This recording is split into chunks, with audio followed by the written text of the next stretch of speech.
Welcome to The Explainer. Today, we're diving into the deliciously dark Season 2 premiere of Wednesday. The title is Here We Woe Again. And let me tell you, after everything that gets thrown at us in this episode, that title is a serious understatement. Look, even the reviews are saying it. This premiere is absolutely jam-packed.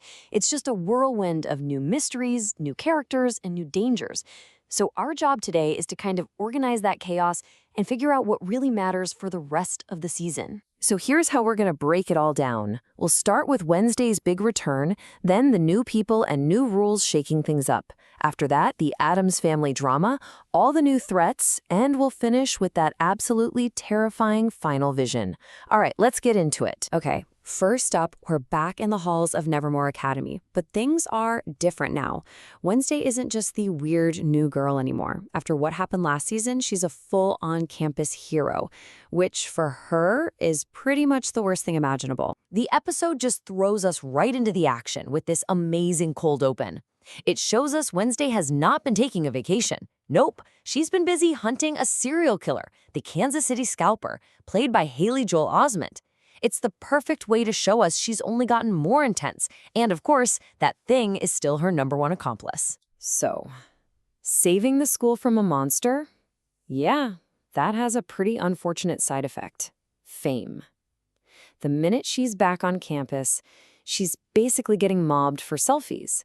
You have to understand, for someone who lives for the shadows, this kind of attention is her own personal brand of torture. Her reunion with Enid gives us a ton of information really fast about the new status quo.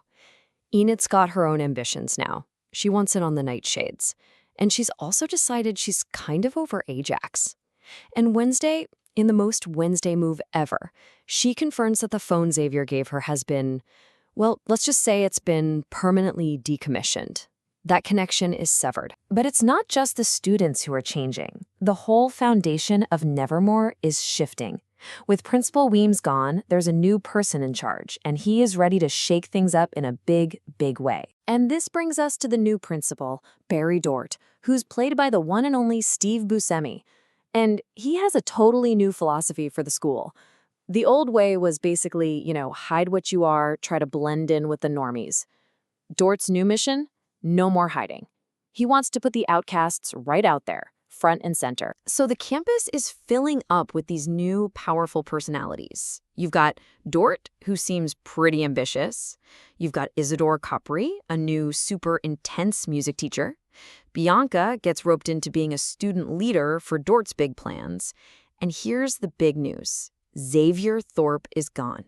He's transferred out all the way to an academy in Switzerland. The board is definitely being reset. As if one Addams tearing through Nevermore wasn't enough, the family's official presence at the school doubles this year. And this brings a whole new level of family drama, not to mention some really ominous warnings for Wednesday. That's right, Pugsley Addams is officially a Nevermore student, which means Wednesday is now on reluctant big sister duty. And it turns out all those years of her loving torture sessions had a pretty weird side effect. Pugsley can now generate electricity.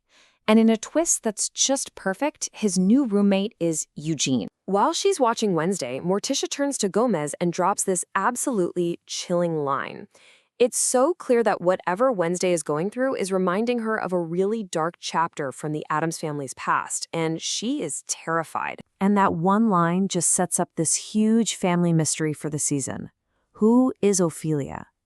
The show doesn't tell us, but it gives us this quick, creepy shot of Morticia looking through an old journal, hinting that whatever happened to Ophelia was a tragedy, and maybe a warning for Wednesday. So you've got all the personal drama set up, and then the episode just opens the floodgates on a whole new set of dangers.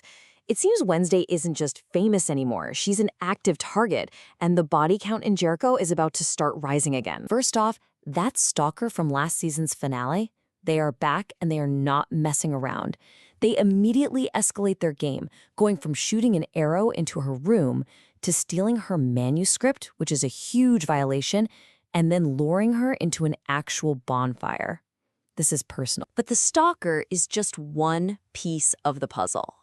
A guy gets mysteriously killed by a flock of crows, and we see former Sheriff Galpin is secretly investigating it.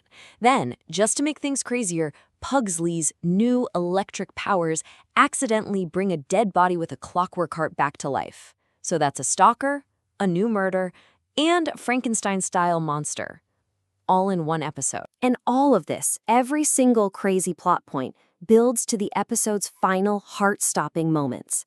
Just when Wednesday thinks she's getting a handle on her psychic powers, they betray her in the most horrible way you can imagine. So after she escapes the fire, Enid runs up to her, all worried, and grabs her arm to see if she's okay.